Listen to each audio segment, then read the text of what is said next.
ये रक्तपात शांति और अहिंसा की नीति पर चलने वाले उन्हीं गांधी जी के कारण हुआ जिन्होंने अपने प्रत्येक भाषण और लेख में क्रांतिकारियों की निंदा की।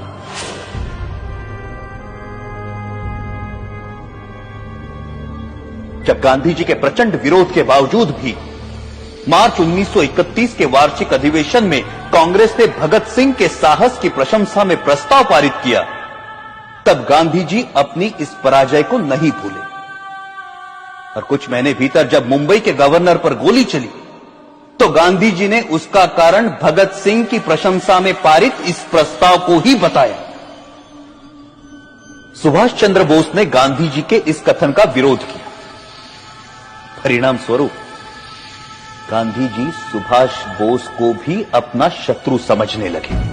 Our struggle is no doubt a non-violent struggle, but even a non-violent struggle demands an army, an organization, and a machinery. और उनका कांग्रेस अध्यक्ष चुने जाने पर गांधी जी ने कहा कि सुभाष की जीत गांधी की हार है। जब तक उन्हें कांग्रेस अध्यक्ष की गद्दी से नहीं उतारा गया तब तक उनका क्रोध शांत नहीं हुआ। जो लोग कहते हैं कि मात्र गांधी जी के परिश्रम से हमें आजादी मिली, वो एक झूठा इतिहास लिखना चाहते हैं। जब तक देशभक्त क्रांतिकारियों के बलिदान को अंधेरे में रखा जाएगा तब तक हमारी आने वाली पीढ़ियां इतिहास के सवेरे से वंचित रहेंगी। Order order. 1947 की सर्दियों में हिंदू मुस्लिम एकता के लिए गांधी जी ने जो आमरण अनशन रखा था, उसे तोड़ने के लिए जो पहली शर्त उन्होंने रखी थी वो ये थी कि दिल्ली की मस्जिदों में शरण लिए हुए हिंदू और सिख शरणार्थियों को मस्जिदों से बाहर निकाला जाए और मस्जिदें मुसलमानों को सौंप दी जाए। सरकार गांधी के अनशन के सामने घुटने टेकने पर मजबूर हुई और जिस दिन गांधी जी ने अनशन तोड़ा उस दिन वर्षा भी हो रही थी। उस असाधारण सर्दी में अच्छे घरों में रहने वाले लोग भी कांप रहे थे, परंतु उन निराश्रितों के ठिठुरते हुए कुटुंब के कुटुंब मस्जिदों से बलपूर्वक बाहर निकाले गए। जिस दिन यह घटना घटी संयोगवश मैं दिल्ली में ही था। मैंने अपनी आंखों से गांधी जी की जिद को पूरा होते हुए देखा। कड़ाके की सर्दी और वर्षा में कपकपाते हुए वो लोग बिरला हाउस पहुंचे। वहां उन्होंने नारे लगाए, गांधी जी हमें शरण दो, गांधी जी हमें शरण दो। परंतु उस भव्य भवन में रह रहे गांधी जी तक उन निराश्रितों की पुकार नहीं पहुंची।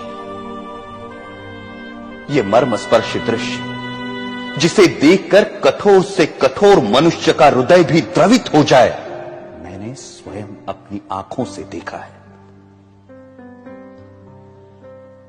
क्या उन निराश्रितों ने अपनी मर्जी से उन मस्जिदों में डेरे डाले थे? क्या गांधी जी को उन विषम परिस्थितियों की कल्पना नहीं थी जिनसे बाध्य होकर वो बदनसीब उन मस्जिदों में शरण लेने को मजबूर हुए थे? यदि उन मस्जिदों को खाली कराया जाना उचित था तो पाकिस्तान के मंदिर खाली कराकर हिंदुओं को सौंपने की मांग गांधी जी ने क्यों नहीं रखी? यदि वो ऐसा करते तभी यह सिद्ध होता कि गांधी जी निष्पक्षता से हिंदू मुस्लिम एकता के इच्छुक थे। परंतु गांधी जी ने पाकिस्तान और वहां के मुसलमानों के सामने अपना अनशन खोलने के लिए एक भी शर्त नहीं रखी, क्योंकि अपने अनुभव से उन्हें मालूम था कि उनके अनशन का जिन्ना और उनके अनुयायियों पर कोई असर नहीं पड़ता। गांधी जी ने अपने अनशन से भारत सरकार द्वारा पाकिस्तान सरकार को 55 करोड़ रुपए ना देने के निर्णय को भी पलटवाया, जबकि उन्हें भली भांति पता था कि इस रकम का प्रयोग पाकिस्तान भारत के विरुद्ध चल रहे युद्ध में अपनी विजय के लिए करेगा। वो अनेकों बार जिन्ना से मिलने गए और सदा उन्हें जिन्ना भाई अथवा कायदे आजम कहकर संबोधित किया, लेकिन एक भी ऐसा अवसर नहीं आया जब जिन्ना ने उनसे सहयोग की इच्छा प्रकट की हो। गांधी जी की जिस आध्यात्मिक शक्ति और अहिंसा की महिमा का सब जय जयकार करते हैं, वो जिन्ना की दृढ़ता के सामने नपुंसक सिद्ध हुई।